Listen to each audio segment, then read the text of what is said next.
Janice, you're on mute. Shall I begin again? Yes, please. Okay. Sorry about that. Today, we get to hear from our sibling, cozy mystery author Jim Kenney, who writes the Alley Cop mystery series under the name J.C. Kenney. This would be, I believe this is the fifth in that series, The Dead of Winter. I think it's significant to note that the series' first book, A Literal Mess, was named a Muse Medallion finalist by the Cat Writers Association. And when Jim's not writing, he loves to follow IndyCar racing. In fact, a few years ago, he got to take 3 laps around the Indianapolis Speedway at 180 miles an hour. And he calls that the thrill of a lifetime. Jim lives in Indianapolis with his wife of 30 years, Nancy, their 2 children, Shay and Aiden, and of course, his cat, Maria, who he says is the undisputed princess of the house. Jim's going to talk to us today about writing what you know with a twist, and he will focus on what we as writers may already be quite familiar with in our everyday lives and how we can use that knowledge to add depth to our stories and make them feel more authentic. And with that, I will turn the program over to the very authentic Jim Kenney. Jim. Well, thank you, Janice. I really appreciate that warm welcome. Yes, the 3 laps around the speedway at 180 miles an hour. While I say it was the thrill of a lifetime, it also taught me really quickly that no, I couldn't make it as an IndyCar driver. Nothing going at that speed. So, anyway, what I want to do is share with y'all just some thoughts that I've had over the past few years about trying to come up with ideas about how we can weave our own life experiences into our stories. When I first started writing, one of the things I struggled with was trying to think about and come up with ideas that, okay, what can I write about? You know, at the time when I started writing, I was working as a paralegal. And I enjoyed the work, but I thought, okay, well, no one wants to know anything about, you know, what a paralegal does. So I started thinking, okay, well, let's not think about job, let's think about other things. So that's where I came up with the idea of writing what you know with a twist. And the twist is taking things, little snippets, little vignettes from our lives and incorporating those into the story. So what I'm going to do now, I'm going to take a second, share my screen here, and talk about this. If I can get that to come up. There we go. And all right, perfect. So yeah, so what do you know?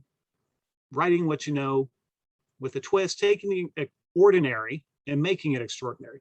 So I think, you know, the write what you know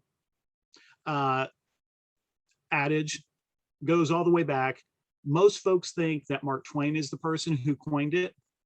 And, you know, if he didn't, you know, that's fine. But I think it's one of those things that, you know, a lot of us, when we first start writing, are told, you know, write what you know, don't worry about things that if you are living in Indiana, if you want to write a story, make it authentic and do so by writing what you know about. That if you want to write about something happening on the other side of the world, if you don't know anything about it, you know, then you're going to struggle, which is great, except for the fact that, you know, in my personal case, I thought, okay, well, what do I know about? You know, and I think a lot of times my first thought was just like Sergeant Schultz, God love him, I know nothing.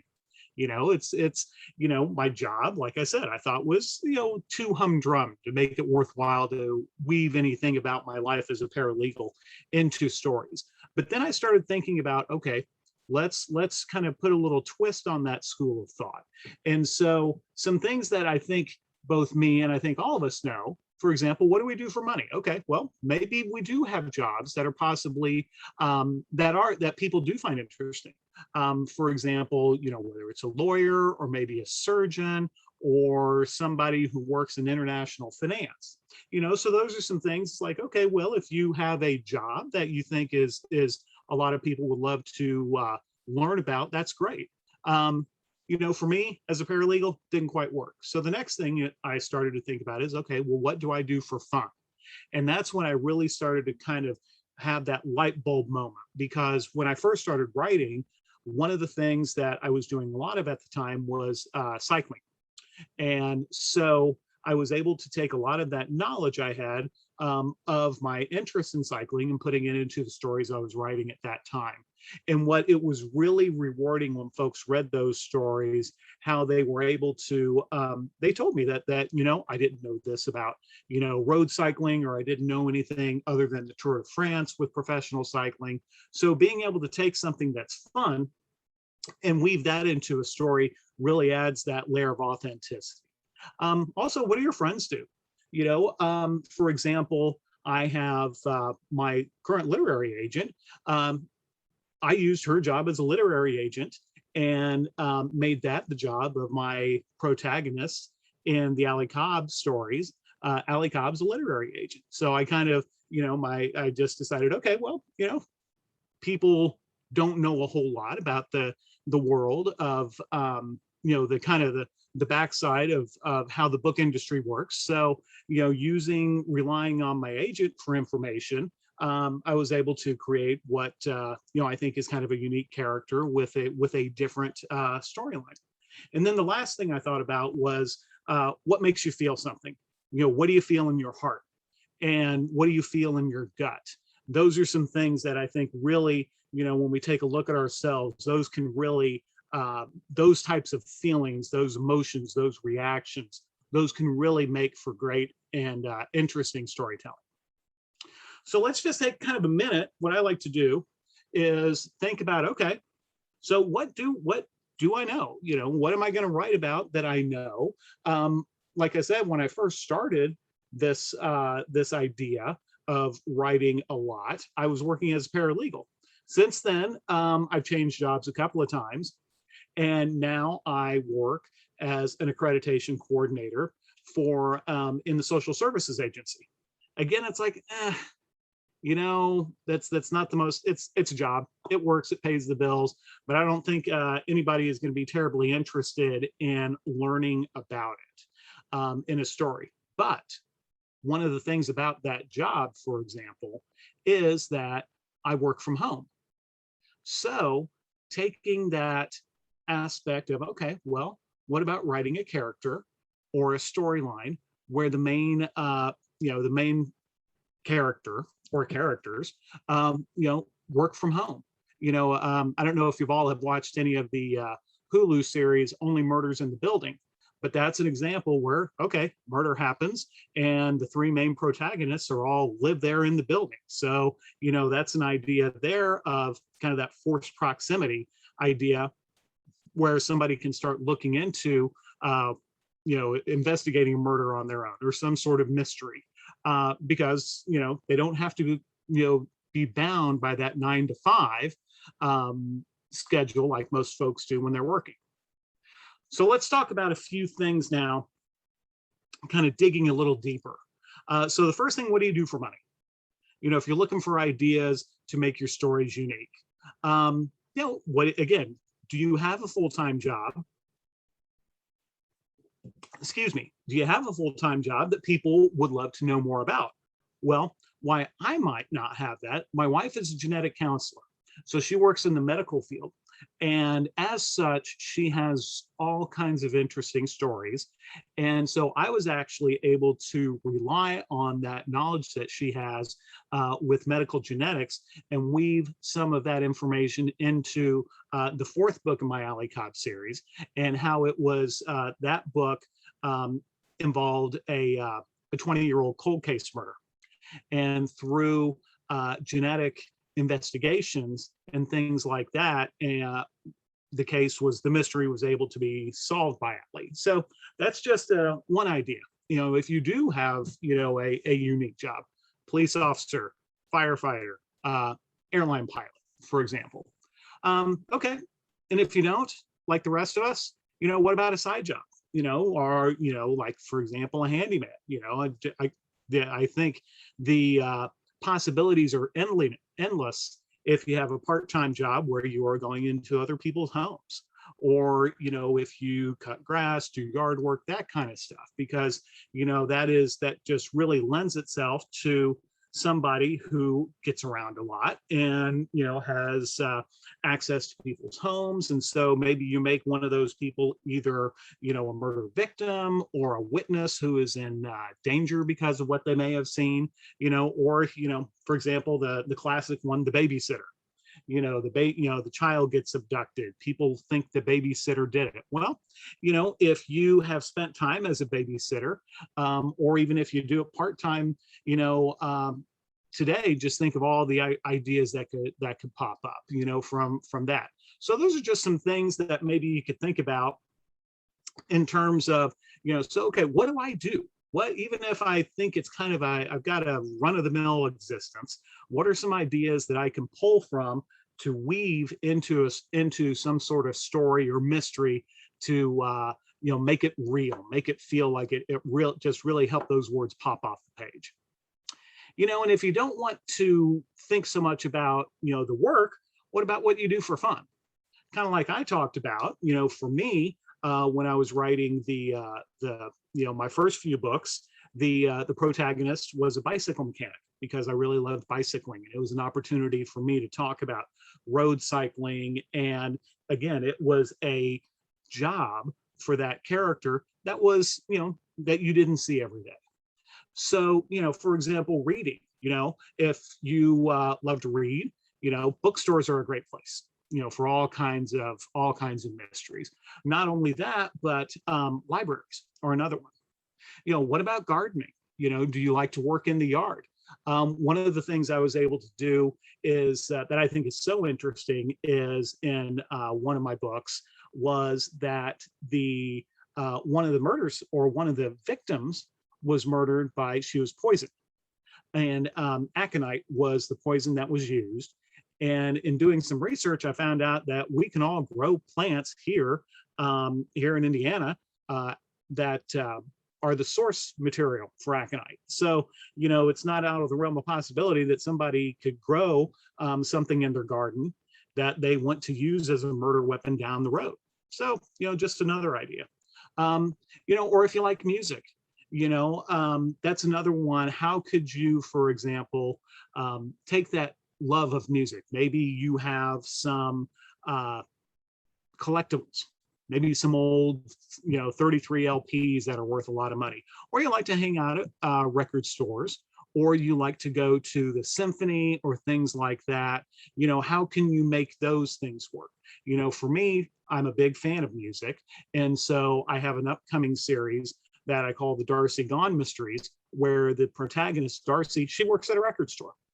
I live here in Indianapolis, not far from Broad Ripple, so I have 2 record stores that are within a 5-minute drive, so I can go there and do my research. So just a couple of other ideas there.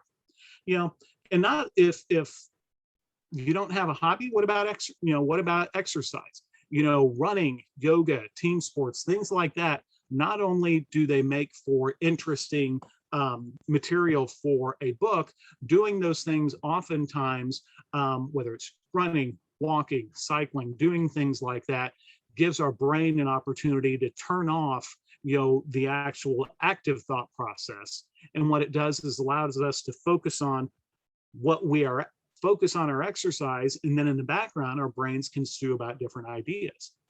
So that's something you can always think about, and especially when it comes to team sports, it doesn't have to be professional sports. Just think about, okay, well, if you and your friends like to golf, goodness knows Agatha Christie wrote a couple of different stories in which a murder occurred on a golf course. The Ryder Cup is going on right now, for example. My wife's watching it on TV as I speak here. And again, competition, high level of emotion, high stakes.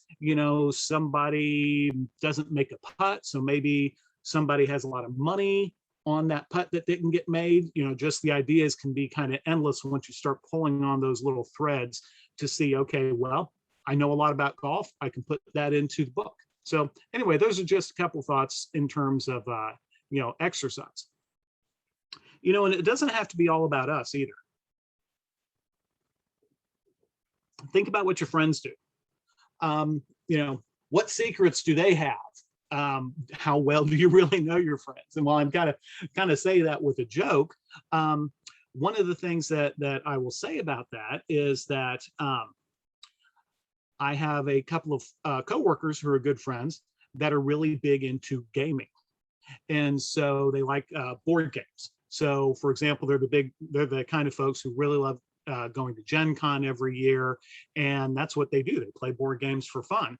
So, what I was able to do again, kind of tap into some of their knowledge, and create characters who like, for example, who like board gaming, who play Dungeons and Dragons for fun.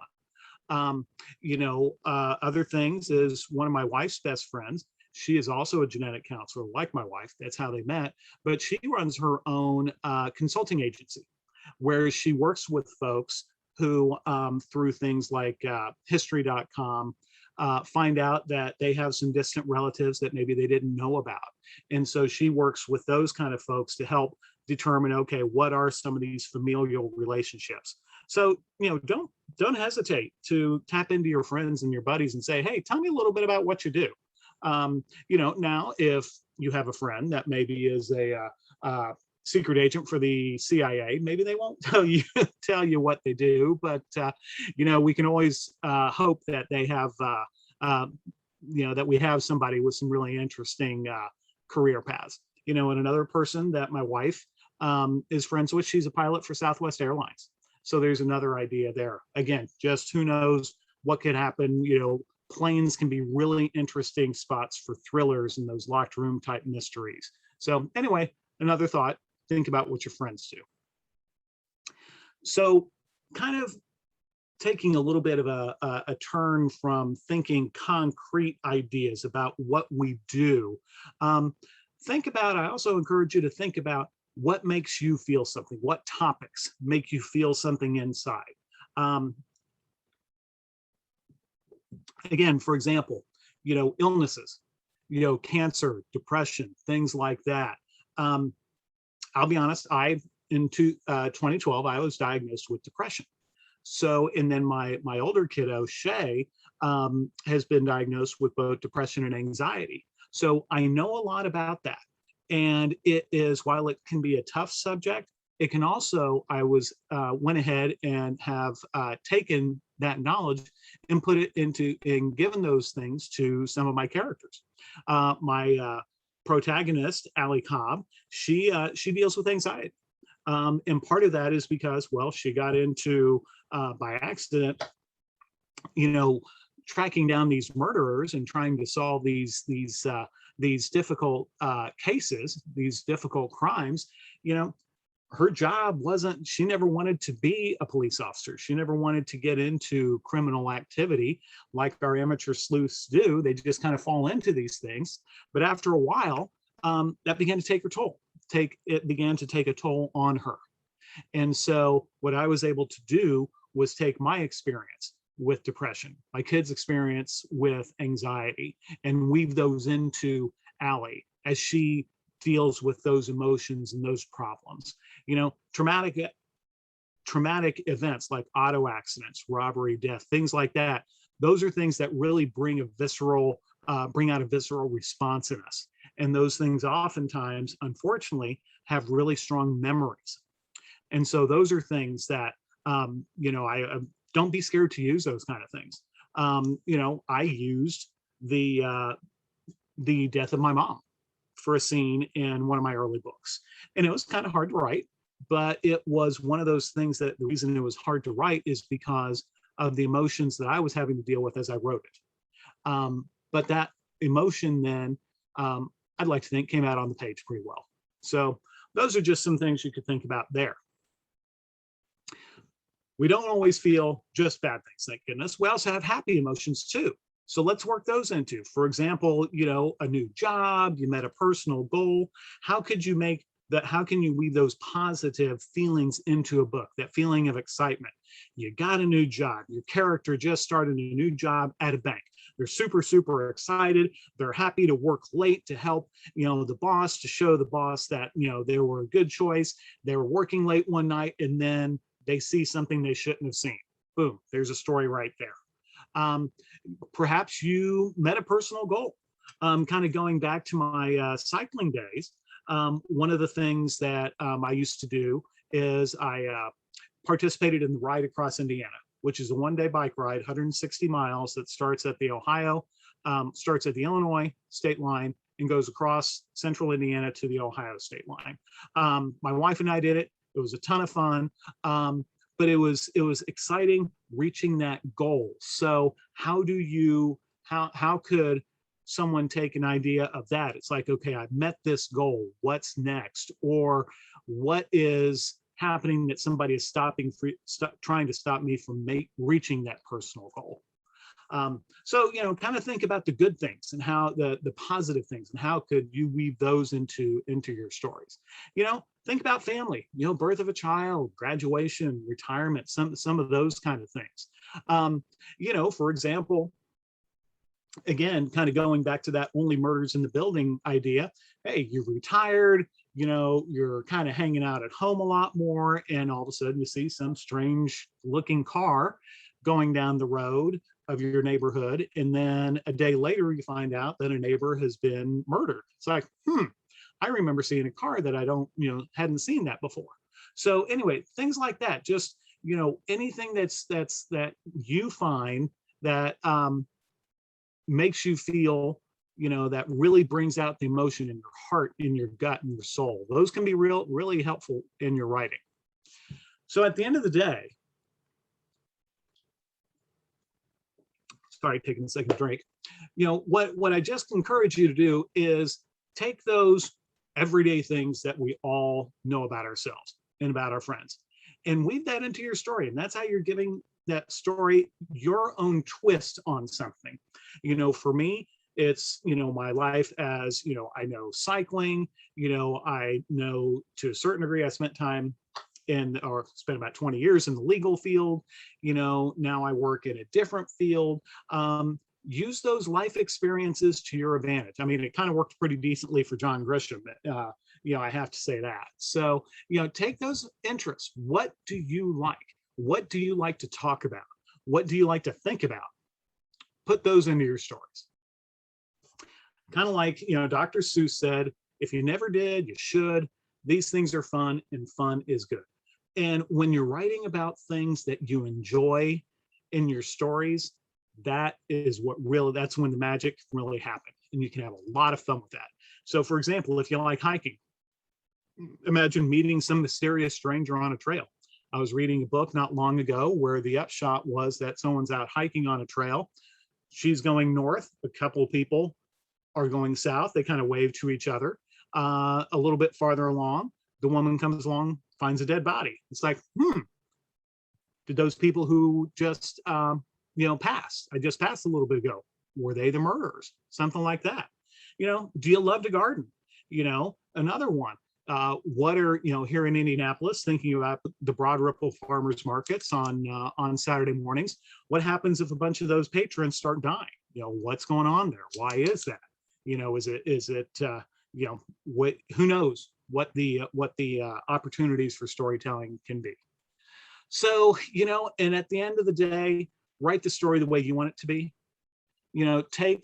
Because this is something you want to have, at least in my opinion, you want to have fun doing it. It's your story, your life, and write what you want. Because I think as storytellers, we want to be able to enjoy what we do. And the best way to do that, I think, as a writer, is write the stories that we want to tell. So that's it. I hope, this kind of planted a few idea seeds. And at this point, that's it for my presentation. So if there are any questions or any comments or discussion, let's move on to that. Thank you very much. Feel free to unmute yourself to ask questions, folks. Yeah, I wanted to ask.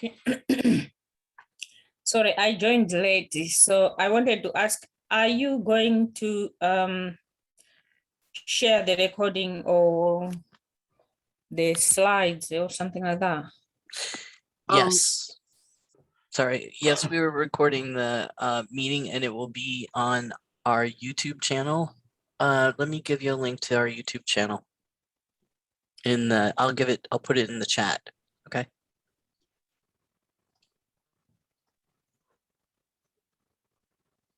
Yeah, thank you.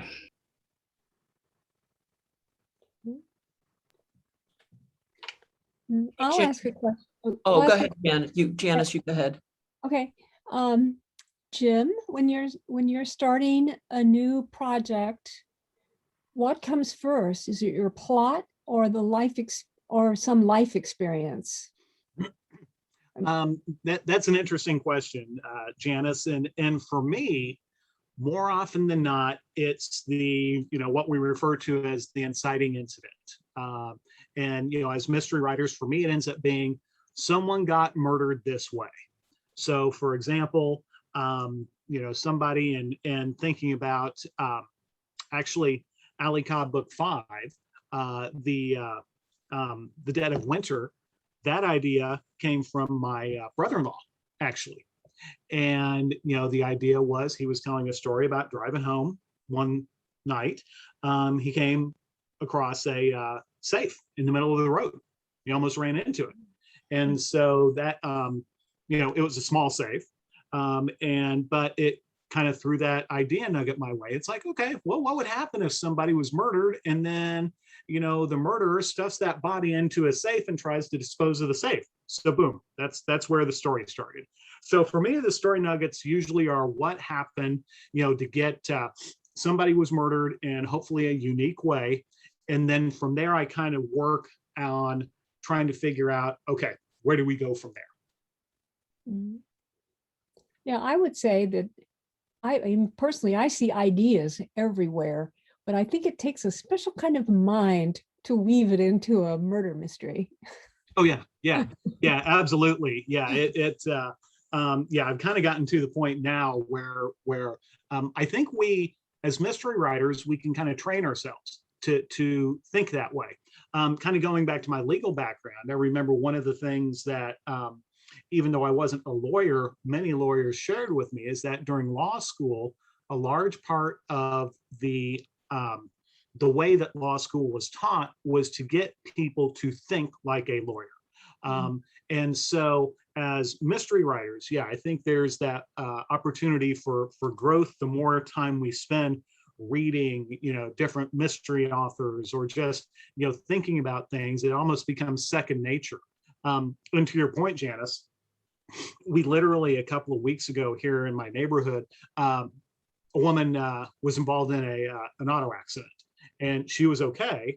But the next morning, my wife and I went down to kind of see what was left of the crash scene. And there was an empty bottle of vodka near the crash scene. And so immediately, boom, it's like, oh, what can I do with this? And so in about 10 minutes, I came up with a new story idea, went home, wrote it down. And so I've got it, waiting for when I have time for a new story. So yeah, it's we definitely, I agree with you. It's a way of thinking that it's the creative mind at work. Mhm. Thank you. This is Janet. I was just wondering if you could, give us maybe a couple of other examples. The vodka bottle is really interesting, as is the safe story. But can you give us a couple of other examples of your stories and how you drew on your own personal experience? That's the first. Well, yeah. What the first part of my question. The second part, really deals with, in addition to drawing on your own experience, how much additional research do you do about whatever topic? And I was wondering if you could kind of explore those and cite examples from your writing. Well, yeah. So, for example, with my first Ali Cobb book, the murder victim was knocked on the head and then dumped in a river. And so the idea for that just literally came from a photograph I saw, where it was a river, and there were some trees, and there was kind of a bend, and it kind of had a little almost creepy vibe to it.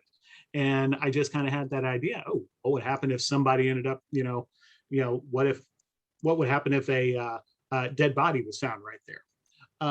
So then the second Alley Cop book, I kind of went a little bit to the extreme, but it was written, the idea for the story came to me because we had a big load of mulch that was delivered to the house for landscaping purposes.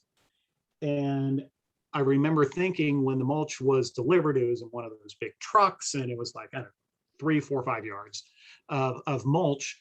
And, it got me wondering, well, what would happen to somebody if they were buried under a pile of mulch, literally buried under a pile of mulch? And so that got me kind of, going away, running off with that story.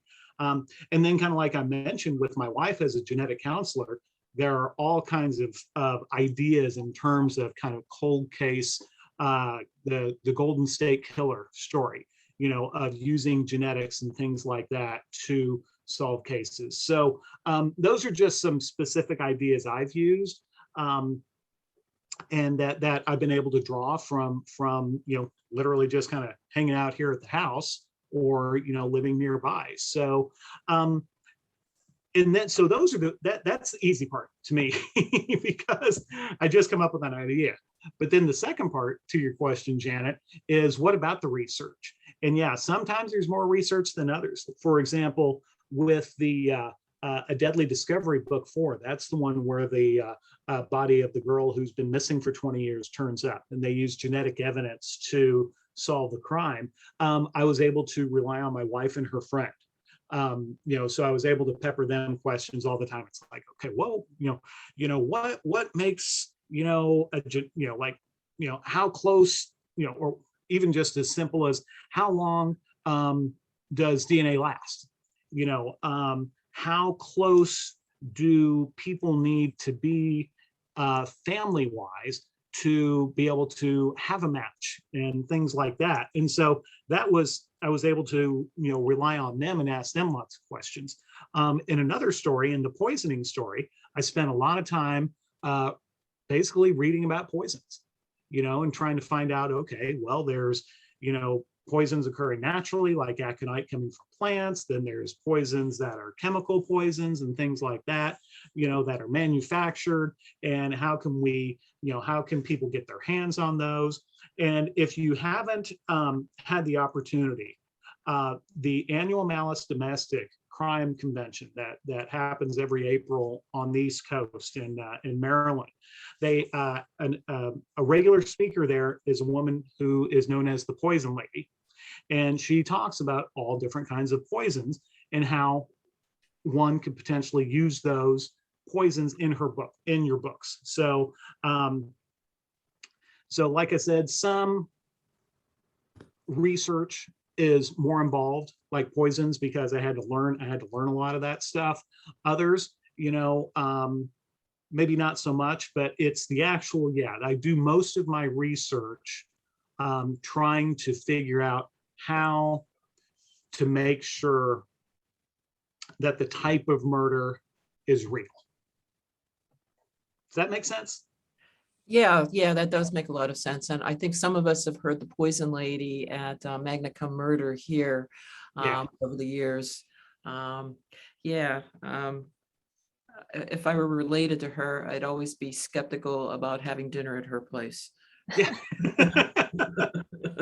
Well, and that's one of the things, and I think we owe a lot of debt to that woman as well as Agatha Christie, because I think for those who don't know, Agatha Christie said years and years ago the reason that she has people poisoned so often in her books is she wasn't a big fan of guns and didn't know a lot about guns, but she spent time before writing. She was a nurse, so she knew about poisons, and so that's why she used poison so often in her books. And I always just thought that was really interesting because, again, that's another example of somebody using what they knew to work into their books.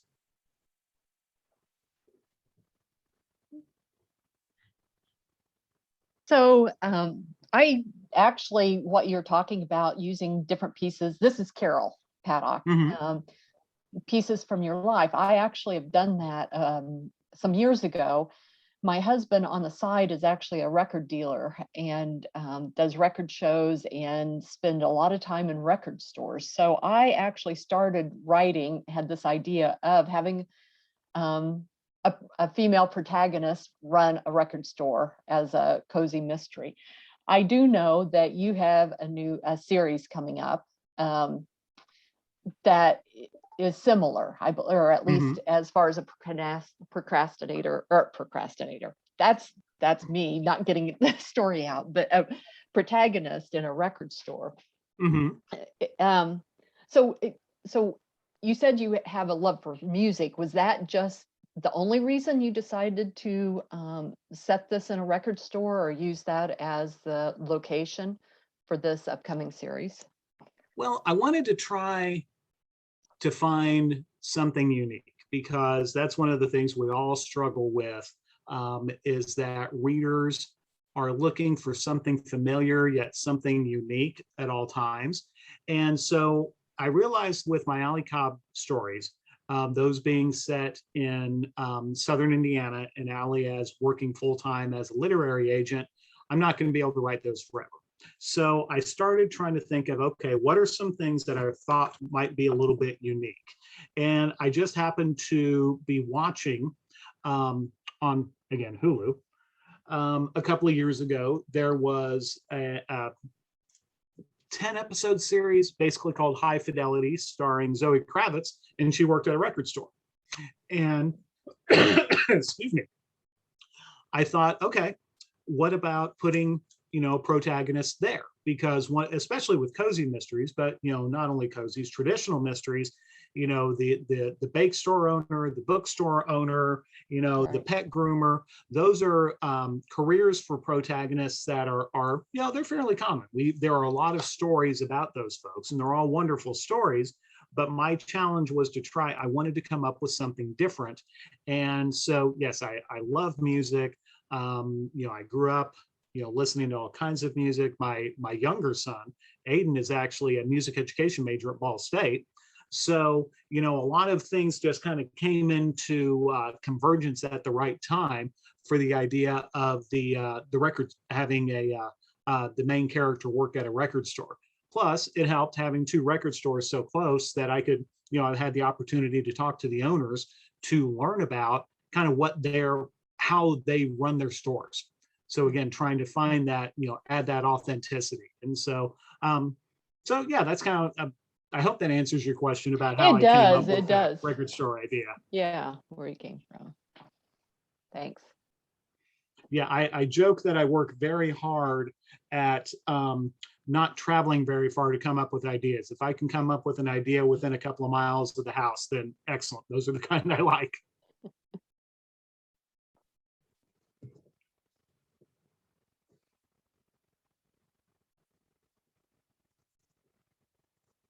Anybody else? Just one more question. You've had a full-time job in addition to what you're doing writing. Can you share a little bit about what you've done and techniques you've used to kind of carve that writing time out of your life? Because I think a lot of us tend to struggle with that, and maybe we don't prioritize our writing the way we should. Janet, that's a really good question. And I go back to when I started writing what I call seriously writing. I started in 2011. And at that point, both of my kids were old enough that I didn't have to look after them all the time. Because, for example, my older one at that time in 2011 was 15, the younger one was 11. So the day-to-day responsibilities of looking after little kids had kind of, I put that in the rearview mirror. So I found that once my kids had started to get a little bit older, I had a little more free time to myself. So what I started doing was I would write when I got home from work.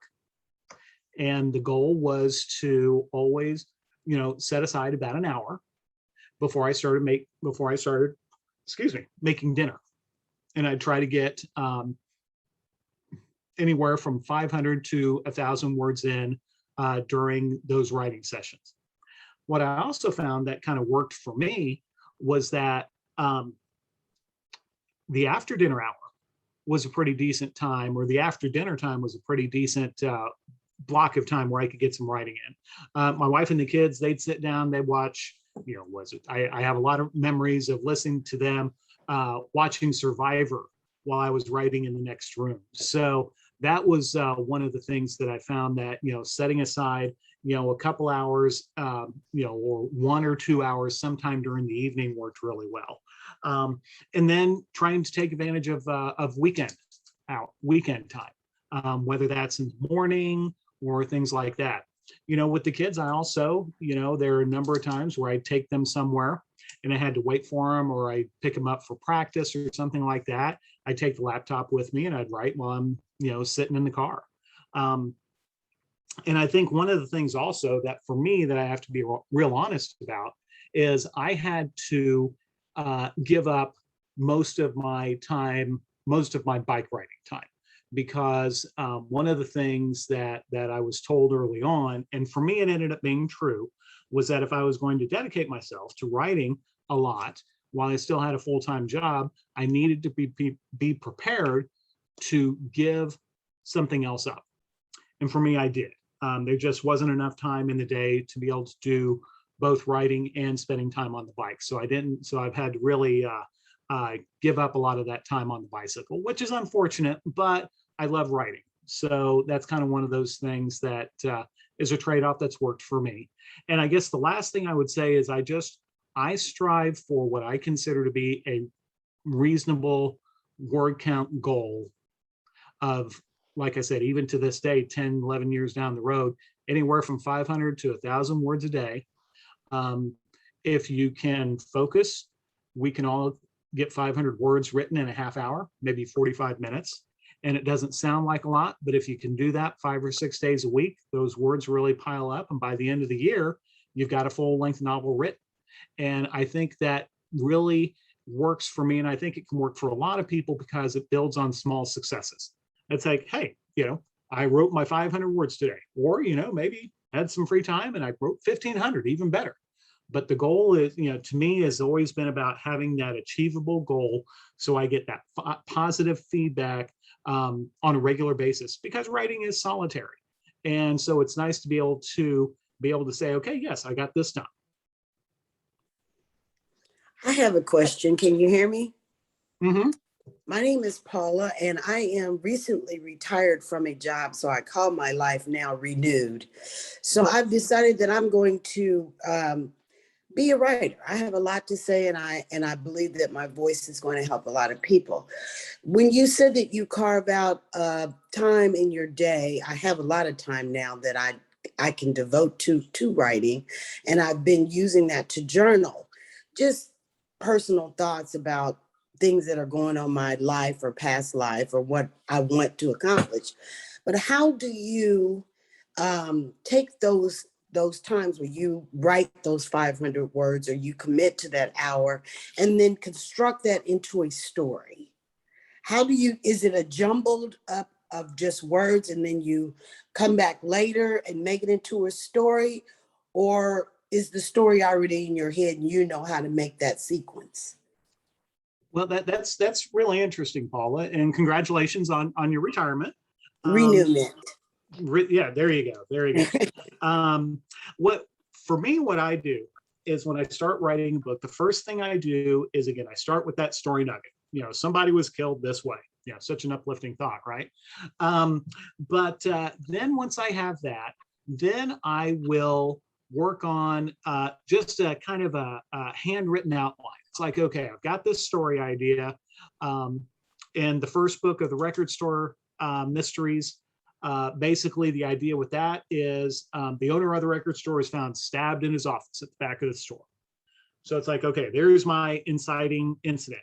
From there, what I try to do is just very informally, I'll just write out by hand ideas of how to get from that point to having the murder solved. Okay, who all is involved in this story, who could have done that. And again, my books are the traditional whodunits, so I follow a pretty steady outline then of, once I have kind of a couple of pages worth of ideas together, then I'll put together an outline. And my outline literally goes from day one, like when the murder happens, all the way until day 13, 14, 15, maybe, when the murder is finally solved. And so for me, I don't actually start writing the story itself until I have that outline put together. And then that outline helps keep me on track then as I start writing. Now, I will say that I'm a linear writer. I'm one of those folks that I start at the beginning of a story and write it all the way through to the end. So that process of outlining first and then writing the story using the outline as a guide works well for me. But that's also, keep in mind, that's how my brain works going from point A to point Z. A lot of folks write, all over the place. They'll write a piece here, write a piece there.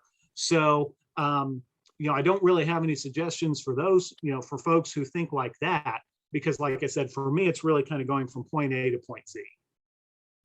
Thank you very much. Mm-hmm.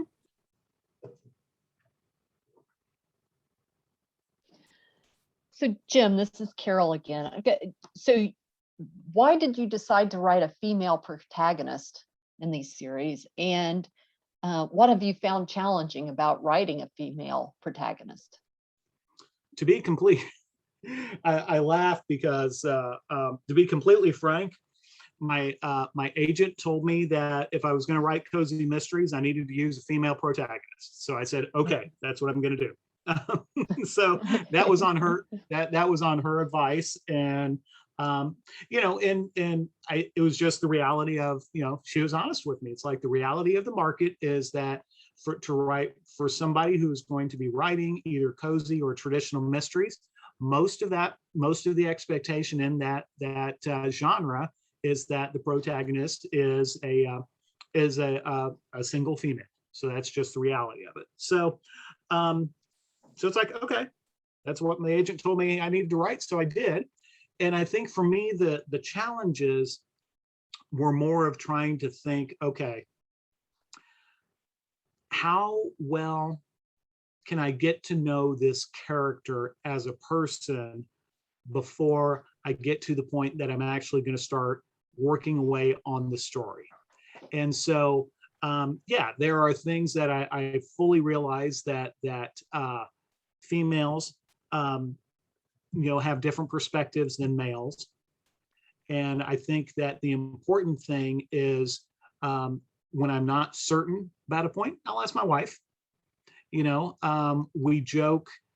We used to joke a number of years ago when I was writing one character, and she looked at me and I asked her, I said, well, what do you think about this? And she said, Jim, you need to learn to think like a girl. And we had a good laugh.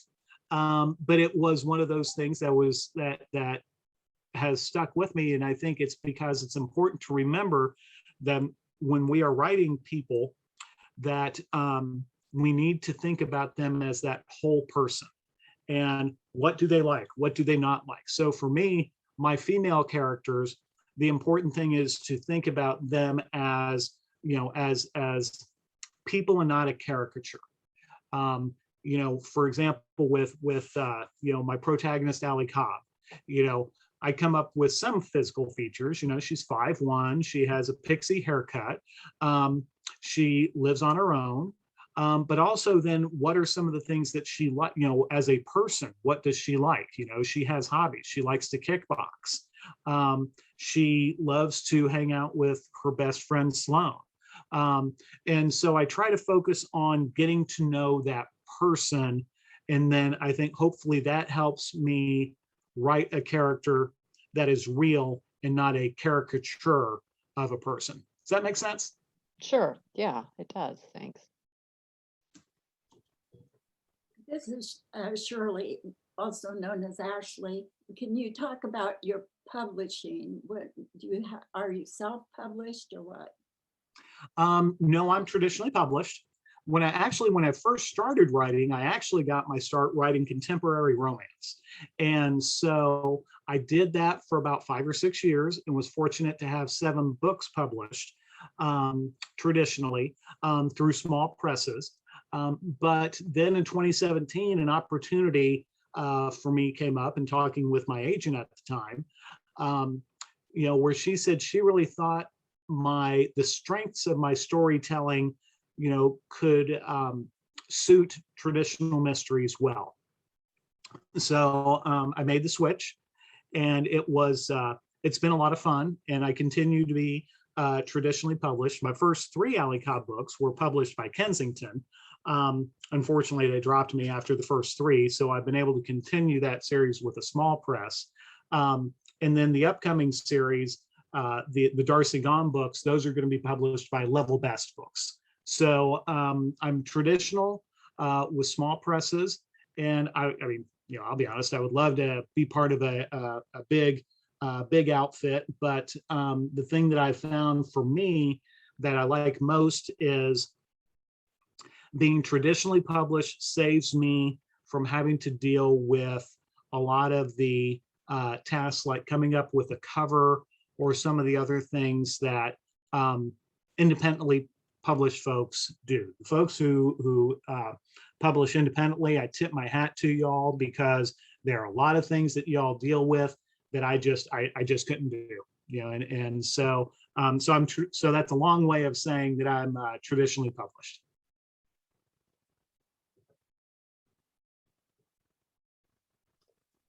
This is Janice. I just wondered if book 6 is done yet. Will there even be a book 6? Well, there is going to be book 6. I'm working on it now. I'm about halfway through the first draft, and excuse me, my books end up as traditional mysteries. They end up usually being about 70,000 words. So I'm about 36,000 through. I've got about 36,000 words on paper. It's due to my editor at the end of this year. And so I'm kind of, I'm still, for my process, I'm still in pretty good shape. Kind of just a little bit about my process. What I do is once I finish, I'll write a first draft all the way through, then I'll print it out, read it, and use edits with a red pen. And then I'll go through 2 or 3 rounds of edits before then I'll send it to the publisher, to my editor. And so, like I said, that's due to the editor at the end of this year. So Alley book 6 will probably hit the shelves I think February, sometime early next spring. I don't have a specific date. Now, Darcy book 1, that's going to be out March of next year. That's in the hands of my editor right now. So 2022 is going to be hopefully an exciting year for me book wise. Good. So you're going to have, are you going to maintain the Alley Cobb series? At this point, I don't plan on it. I think that after 6 murders, I'm ready to have Allie and her fiance Brent go off on into their own happily ever after without having to deal with the challenges and trauma of investigating murders. It's been a lot of fun, but I think at this point I'm ready to let Allie kind of hand the reins over to somebody else. That'll be good to keep you fresh too. Yeah. Okay, thanks. Anyone else? Any more questions? No? Well, if there are no more questions, well, we'll let you go unless you have something you want to wrap up with. Well, I just want to say again, Janice, thank you and for the invitation, and thank you all for your attention. Hope you got something out of this, and we'll be seeing you on the bookshelves. Yeah, well, thank you. And I personally speaking, I did get a lot out of it. I enjoyed listening to you very much and got some good tips. So thank you. And I look forward to one day seeing you again in person. Yes, we can all certainly look forward to that. Well, you all take care. Thank you. Thank you, Jim.